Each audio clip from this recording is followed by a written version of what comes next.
Merci, Monsieur le Président, de me donner la parole. J'éviterai de revenir sur tous les arguments qu'ont développé et bien développé Pierre Hermic ou Franck Rénal. Remercier Pierre Hermic de saluer mon action, c'est rare, parce que effectivement, généralement, je suis en phase avec mon groupe. C'est le sujet sur lequel nous avons quelques divergences. Je remercie mon groupe d'ailleurs de me laisser m'exprimer. Et d'assumer depuis 2015 cette position qui, effectivement, s'est fait jour après des auditions et des convictions. Et Madame Mélier, vous voyez, je pense que vous avez acquis des convictions. Je n'aurai pas des mots pour vous dire d'aller vous asseoir sur le petit banc. Je trouve quand même... voilà, nous sommes en capacité, dans cet hémicycle, de pouvoir...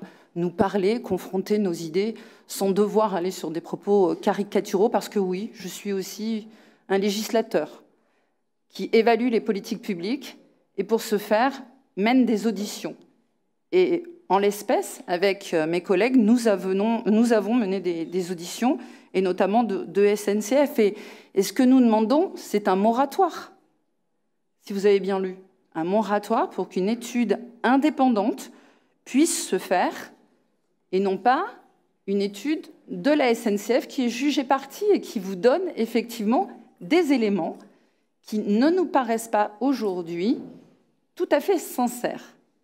Cette étude et ce moratoire l'est aussi demandé par des élus de ces territoires, des territoires qui vont être fortement impactés, notamment financièrement, et qui n'auront pas le même service que nous pourrons attendre du RER métropolitain, parfois, et une filière, parce que nous n'en parlons plus, mais il faut aussi rappeler que sur cette ligne, nous avons là aussi une économie fragile, très inquiète, et qui sera impactée également par ce projet.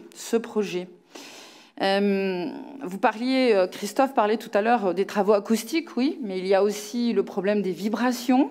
Il pourrait y avoir travaillé beaucoup. Les territoires du Nord et les communes du Nord peuvent vous en parler. Les ASFB sont indissociables de la LGV. Alors moi, je ne suis pas contre la LGV. Simplement, je pense que nous devons, sur un projet à 14 milliards d'une politique publique nationale, dézoomer. Quand on parle de respecter les territoires... se respecter les uns les autres, les territoires d'à côté de notre Gironde, il convient aussi de regarder et d'écouter les attentes d'autres territoires. Ce désenclavement de Toulouse aurait pu se faire aussi par le POLT. Beaucoup de territoires l'ont demandé et le réclament et demandent à être désenclavés grâce à ce type de ligne, puisque c'est vraiment une zone blanche. Il n'y a rien aujourd'hui. Et c'est vrai que je trouve dommage que nous ayons pensé que le Bordeaux-Toulouse était la seule solution. Et c'est en tout cas ce que je prône depuis maintenant longtemps. Je pense qu'il y avait d'autres alternatives. À l'heure où, en plus, ces trains du quotidien sont une plus forte demande et où nous avons...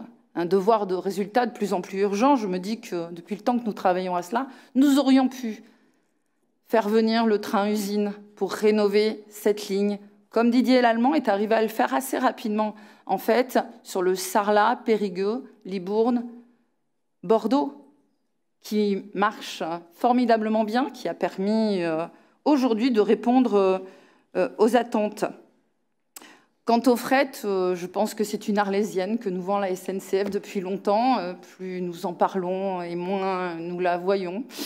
Cette arlésienne, tout comme plusieurs promesses de la SNCF, nous n'avons toujours pas régularisé certains sillons sur Bordeaux-Tours. Donc oui, nous pouvons écouter les promesses de la SNCF. En attendant, je pense qu'il serait, et j'ai acquis la conviction, qu'il serait plus sage que nous actions aujourd'hui d'un moratoire et d'avoir des études complémentaires en la matière. Merci.